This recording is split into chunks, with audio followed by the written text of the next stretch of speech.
ఇష్టం లేకుండా తాళి కట్టావని ఏడ్చే రకం కాదు నేను. జుట్టు పట్టుకొని ప్రేమలోకి ఈడ్చే రకం. ముసలాడువై చచ్చేంత వరకు ప్రేమించు.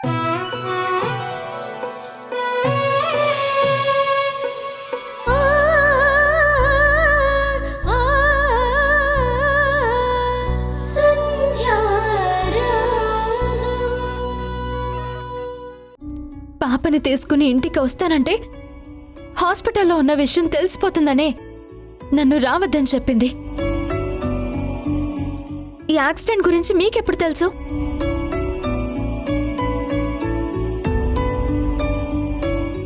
నిన్ననే తెలుసు. మరి నాకెందుకు చెప్పలేదండి? తెలుసుంటే రాత్రి హాస్పిటల్కి వెళ్ళేదాన్ని కదా. నువ్విలా కంగారు పడతావని చెప్పలేదు. నా బెస్ట్ ఫ్రెండ్ అయ్యుండి కూడా ఎందుకండి నా దగ్గర రహస్యంగా ఉంచడం? సంధ్య గురించి నీకు తెలియంది కాదు కదా. సమస్య వస్తే ఎవ్వరికీ చెప్పదు. నీ నుంచి సాయం ఆశించదు.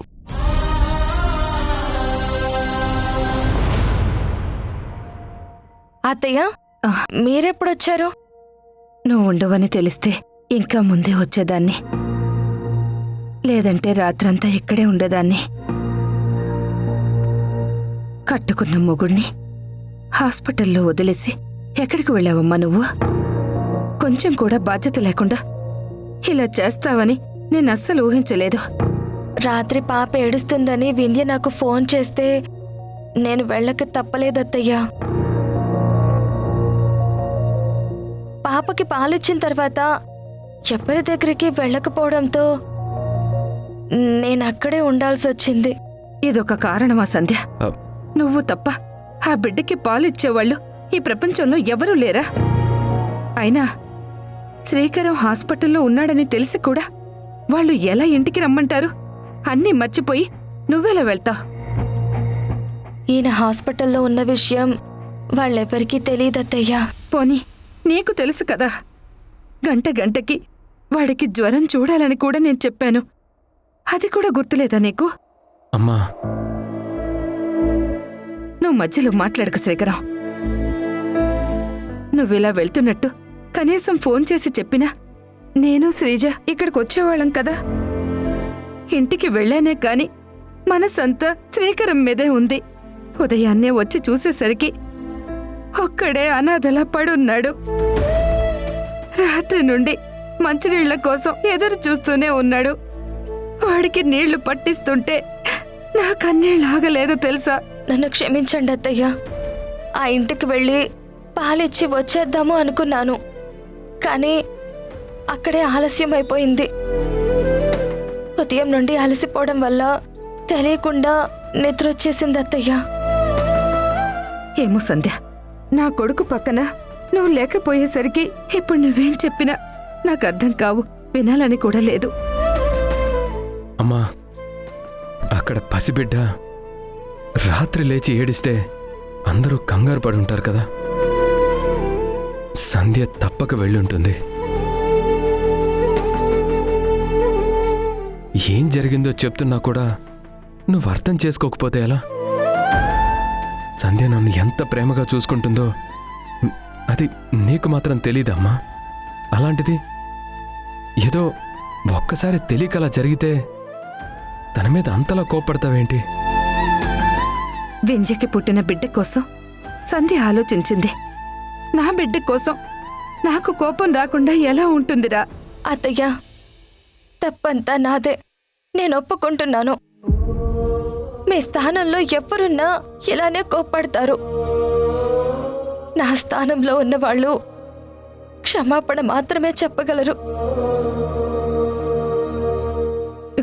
చూడమ్మా, నిన్ను బాధ పెట్టడం నా ఉద్దేశం కాదు. కాని బెడ్ మీద నుండి లేవలేని పరిస్థితుల్లో ఉన్నవాడి గురించి ఆలోచన రాలేదు చూడు, అదే నాకు నచ్చలేదమ్మా.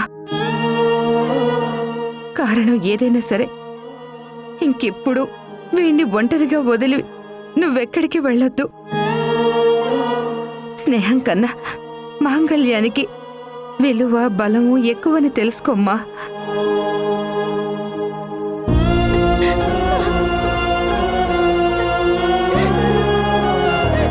నన్ను క్షమించండి. సంధ్య, ఇప్పుడు ఏమైందని? ఊరుకో. అమ్మ కోపం, నీ కారణం అన్నీ నా కోసమే కదా. అన్నీ అర్థం చేసుకోగలిగే మనిషివి. ఇలా బాధపడడం అస్సలు బాగోలేదు. వదినా, డాక్టర్ గారు వచ్చి చెక్ చేసి అంతా ఓకే, ఇంటికి తీసుకెళ్ళిపోవచ్చని చెప్పారు. శ్రీజ, నువ్వు వెళ్ళి ఆటో ఏదైనా ఉంటే తీసుకురమ్మా. అన్నయ్యని ఇంటికి తీసుకెళ్దాం. అలాగే అమ్మా.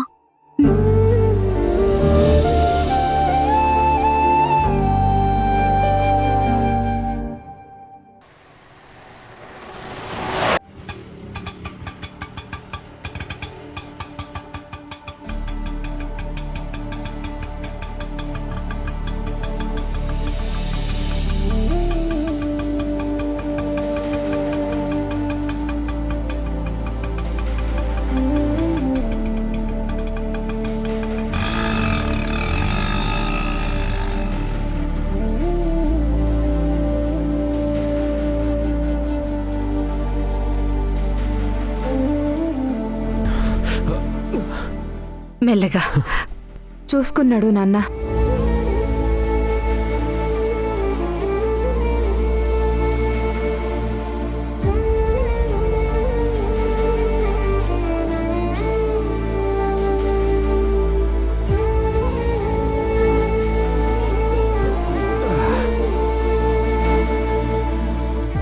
అత్తయ్య, టాబ్లెట్ కవర్ ఎక్కడుంది? నా దగ్గర ఉంది వదినా. ఇదిగోమ్మా. శ్రీజ, నువ్వు కాలేజీకి వెళ్ళవా? రేపటి నుంచి వెళ్తా అన్నయ్య. నా యాక్సిడెంట్ వల్ల వరుసగా మానేశావు. క్లాసులు పోతాయి, పరీక్షల టైంలో కష్టం అవుతుంది. ఈరోజు నువ్వు కాలేజీకి వెళ్ళు. నన్ను చూసుకోవడానికి సంధ్య అమ్మ ఉన్నారు కదా. సరే అన్నయ్య. శ్రీజ, ఒక గ్లాస్ వాటర్ తీసుకురావా? సంధ్య, నేను వెళ్ళి టీ పెడతాను. వాడికి ఏం కావాలో చూడు. సరే అత్తయ్య.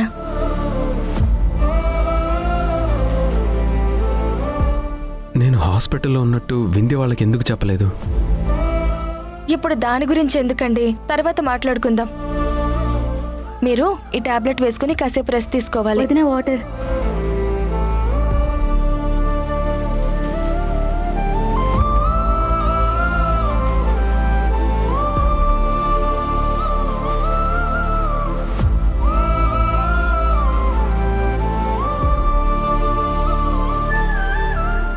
పడుకోండి.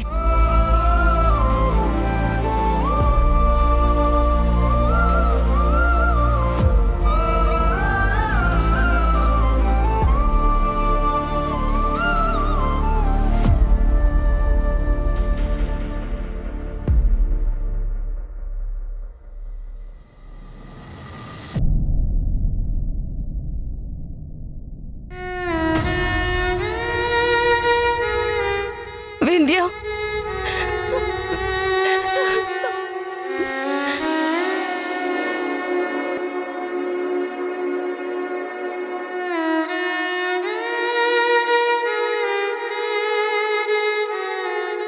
నేను నిజంగా నీకు బెస్ట్ ఫ్రెండేనా, లేదా అలా నమ్మిస్తూ నటిస్తున్నావా? ఏంటి అలా అంటావ్? లేకపోతే శ్రీకర్ గారికి యాక్సిడెంట్ అయిందని నాతో ఒక్క మాట కూడా చెప్పవా? నిన్న నైట్ నువ్వు ఇంటికొచ్చినప్పుడు, నువ్వు టెన్షన్గా ఉన్నప్పుడే నాకు అనుమానం వచ్చి నిన్ను అడిగాను. అప్పుడు కూడా చెప్పలేదు. నేను నీకు మరీ అంత పరాయిదాన్ని అయిపోయానా? లేదు వింధ్య, తర్వాత చెప్దామని. ఎప్పుడు? నీ గురించి నువ్వు తప్ప అందరూ చెప్పిన తర్వాత? అలా కాదు వింధ్య. ఇంకేం మాట్లాడుకో. మా ఆయన చెప్తే కాని యాక్సిడెంట్ గురించి నాకు తెలియలేదు. పాప ఏడుస్తుందని ఫోన్ చేసినప్పుడు శ్రీకర్ గారితో ఉన్నానని ఒక్క మాట చెప్పుంటే నేనే వచ్చేదాన్ని కదా. నీ భర్తని హాస్పిటల్లో వదిలి రాత్రంతా మా ఇంట్లోనే ఉన్నావు. తలుచుకుంటేనే ఎంత బాధగా ఉందో తెలుసా? వింధ్య, పాప గురించి నువ్వు ఫోన్ చేసినప్పుడు నాకేం చేయాలో అర్థం కాలేదు. పాప ఏడుపే గుర్తొచ్చింది. వెంటనే పాలిచ్చి వచ్చేయాలనుకున్నాను. కానీ ఆ క్షణంలో నేను చేస్తున్నది తప్పో ఒప్పో తెలియలేదు. కనీసం ఇప్పుడైనా తెలిసిందమ్మా? సారీ ఆంటీ, సంధ్య తరపున నేను క్షమాపణ చెప్తున్నాను. శ్రీకర్ గారి గురించి తెలియక నేనే కాల్ చేశాను. జరిగింది మొత్తం తెలిసిందమ్మా. మీ స్నేహం చూసి కోప్పడాలో బాధపడాలో నాకైతే అర్థం కావడం లేదు. దేనికైనా ఒక హద్దుంటుంది. మీ స్నేహం ఆ హద్దుల్ని దాటి బంధాలకి బీటలు వారే స్థాయికి చేరుకుంటుందేమోనని నాకు భయంగా ఉంది. ఇంతకు మించి నేనేమీ చెప్పలేను. దయచేసి మీరిద్దరూ అర్థం చేసుకోండి. ఇప్పటికే చెయ్యి పనిచేయదని తెలిసి మా శ్రీకరం మానసిక క్షోభ అనుభవిస్తున్నాడు. నిన్న రాత్రి వాణ్ణి ఒంటరిగా వదిలి సంధ్య నీ దగ్గరకొచ్చిందమ్మా. మా అదృష్టం కొద్దీ ఏ ప్రమాదమూ జరగలేదు. లేదంటే మేమంతా ఏమైపోవాలి? వాడు తప్ప మాకు ఎవ్వరూ లేరమ్మా. మా బ్రతుకులకి ఒకే ఒక్క ఆధారం వాడేనమ్మా. ఆంటీ, మీరేం బాధపడొద్దు. మీకు అన్ని రకాలుగా సపోర్ట్ చేయడానికి నేనున్నాను. మీరు సంధ్య ఫ్యామిలీ మాత్రమే కాదు, మీ అందరి మీద నాకు కూడా బాధ్యత ఉంది. దయచేసి నన్ను నమ్మండి. మా స్నేహం వల్ల ఎప్పుడూ మంచి జరుగుతుందని నేను మాటిస్తున్నాను.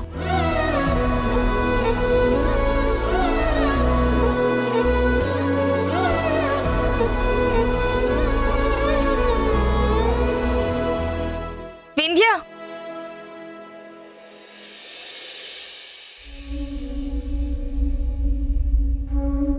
నేను వెళ్ళి మా ఆయన్ని తీసుకొస్తాను. మీ అత్తయ్య గారికే కాదు, ఇంట్లో అందరికీ ఆయన మాటలతోనే ధైర్యం చెప్పిస్తాను. మీకు ఫినాన్షియల్గా ఏ సపోర్ట్ కావాలన్నా మేం అందిస్తాం. అంటే స్నేహం పేరుతో నన్ను చెయ్యి చాపేలా చేస్తున్నావా? చెయ్యి చాపడమేంటి సంధ్య? కష్టాల్లో ఉన్న నీకు ఒక ఫ్రెండ్గా నా వంతు సాయం నేను చేస్తున్నాను. వద్దు, నాకు నీ సాయం వద్దు. మన మధ్య డబ్బు ప్రస్తావన అస్సలొద్దు. మన స్నేహానికి పచ్చనొట్ల రంగు అస్సలు పులమద్దు. చిన్నప్పటి నుండి ఎలా ఉన్నామో అలానే స్వచ్ఛంగా నిస్వార్థంగా ఉందాం.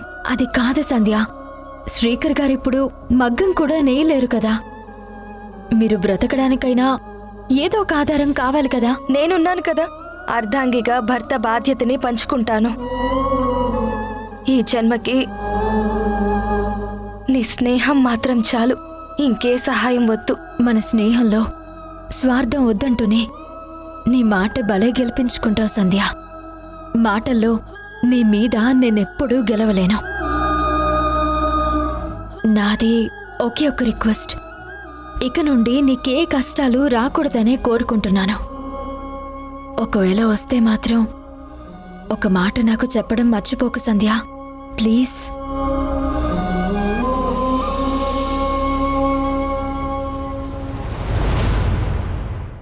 వెళ్ళొస్తాను. ఉమ్.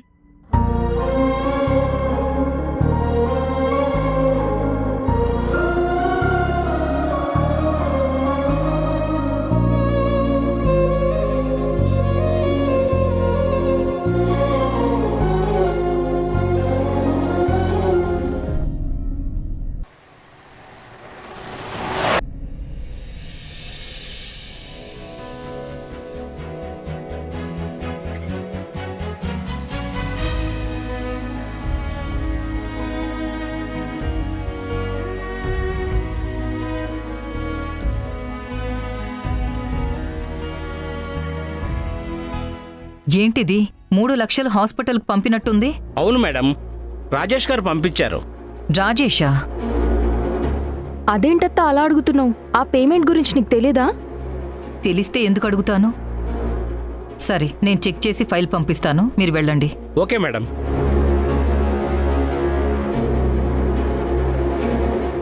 అత్తా, బా వస్తున్నాడు, అడుగత్తా.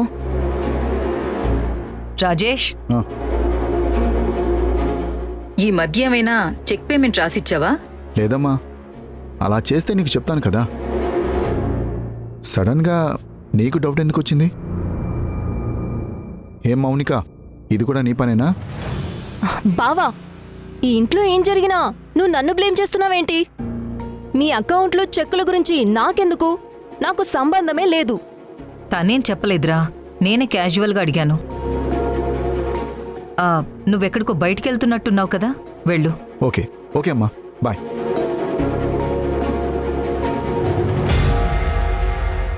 ఇన్ని రోజులు నీ కోడలు మాత్రమే నీకు అబద్ధం చెప్తుందనుకున్నాను. ఇప్పుడు బావ కూడా స్టార్ట్ చేశాడు. హాస్పిటల్కి 3 లక్షలు చెక్ పంపాల్సిన అవసరం బావకేమొచ్చిందత్తా? నాకు అదే అర్థం కావడం లేదు. రాజేష్ నా దగ్గర ఏది దాచిపెట్టడు. అలాంటిది సాక్ష్యం ఉన్నా సరే లేదు అని ఎందుకు చెప్తున్నాడో ఏంటో. అత్తా, నువ్వొక పని చెయ్యి. ఆ చెక్ డీటెయిల్స్, హాస్పిటల్ డీటెయిల్స్ అన్నీ నాకివ్వు. డబ్బులు ఎవరికోసం ఖర్చు పెట్టాడో నేను కనుక్కుంటాను. సరే, తీసుకో.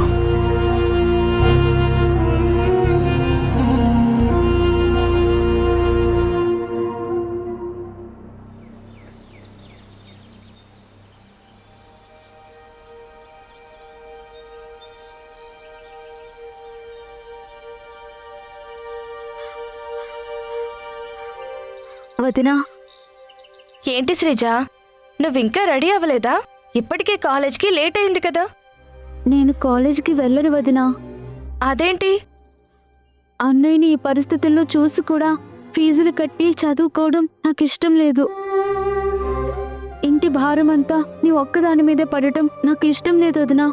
అందుకే ఏదైనా జాబ్లో జాయిన్ అవుతాను. జాబా? ఈ వయసులోనా? ఈ రోజుల్లో సంపాదనకి వయసుతో సంబంధం లేదు వదినా. అందుకే. శ్రీజ, నువ్వేం మాట్లాడుతున్నావు? నువ్వు బాగా చదువుకుని మంచి ఉద్యోగం సంపాదించాలని మీ అన్నయ్య ఎన్నో కలలు కంటున్నారు.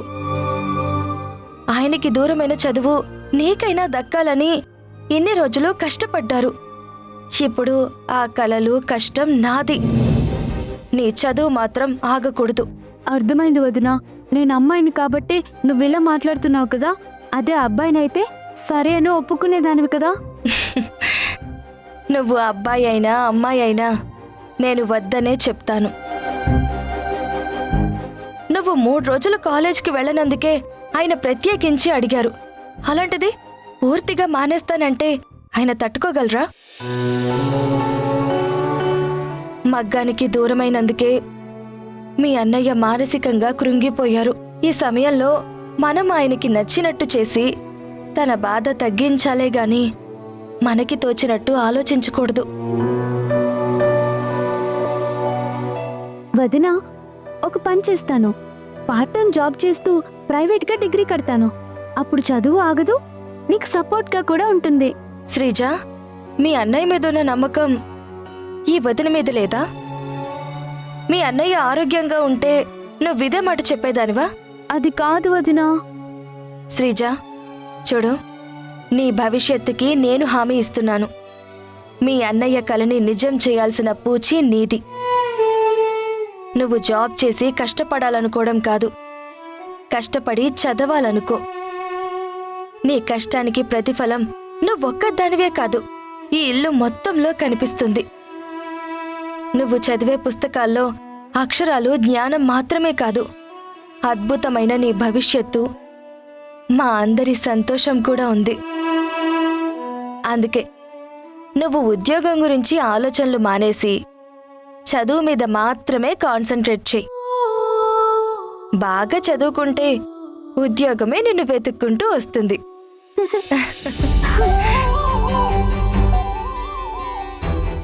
థ్యాంక్స్ వదినా. నువ్వు చెప్పే మాటలు చాలా ఇన్స్పైరింగ్గా, మోటివేటింగ్గా ఉంటాయి. ఇలాంటి గొప్ప మనిషి ఈ ఇంట్లో ఉండటం నా ఒక్కదానికి కాదు, మా అందరికీ అదృష్టం. పొగిడింది చాలు, కాలేజీకి వెళ్ళు, లేట్ అవుతుంది. సరే వదినా, బాయ్.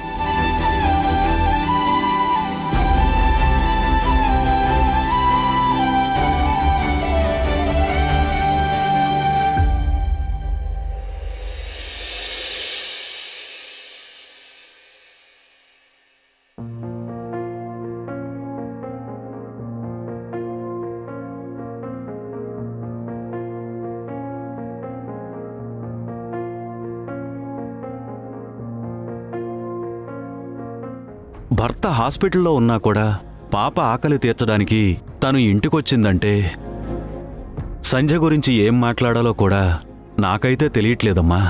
ఆ క్షణం సంధ్య భార్యగా కన్నా అమ్మగానే ఎక్కువగా ఆలోచించింది మావయ్య.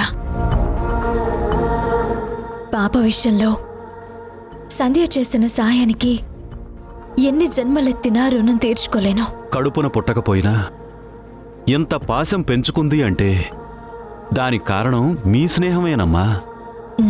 నిజమే మావయ్య. కానీ ఆ స్నేహం వల్లే నాకు మాత్రమే మంచి జరుగుతుంది. సంధ్యకే కష్టాలు తీరడం లేదు. ఆ రాత్రి మన ఇంటికి రావడం వాళ్ళ అత్తయ్య గారికి ఇష్టం లేదు మావయ్య. ఒక కన్న తల్లిగా ఆలోచించి నా మీద సంధ్య మీద కోపడ్డారు. ఆ కోపానికి అర్థం ఉంది, కానీ నాకే సమాధానం చెప్పడానికి మాటల్లేవు.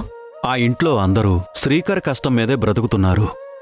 ఇప్పుడు శ్రీకర్ మగ్గం పని కూడా చేయలేడు కాబట్టి ఇలాంటి సమయంలో మనమే వాళ్ళకి అండగా ఉండాలమ్మా. మన పాప కోసం అంతగా తప్పిస్తున్న సంధ్యకి, ఆ కుటుంబానికి ఖచ్చితంగా సాయం చేయాలి. జీవితాంతం వాళ్ళని పోషించినా తప్పులేదమ్మా. మనం అనుకుంటే సరిపోదు మావయ్య. ఆ సహాయం తీసుకోవడానికి సంధ్య కూడా సిద్ధంగా ఉండాలి.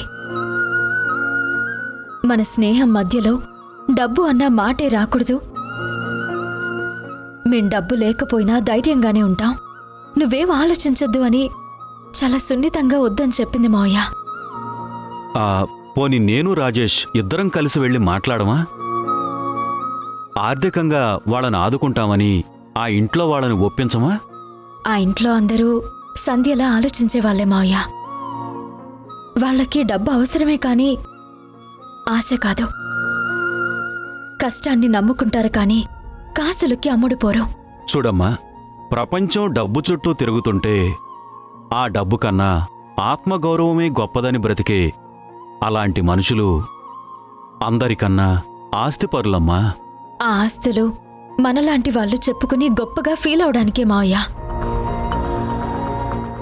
సంధ్య కష్టాలు తీరేదెప్పుడో, అది సంతోషంగా ఉండేదెప్పుడో తలుచుకుంటేనే బాధగా ఉంది.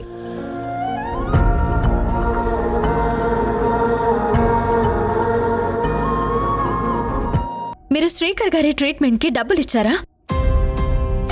నువ్వు చేసిన గొప్ప సాయం నీకు కూడా గుర్తొస్తుంది. Just shut up. నేను హాస్పిటల్కి డబ్బు పంపలేదమ్మా.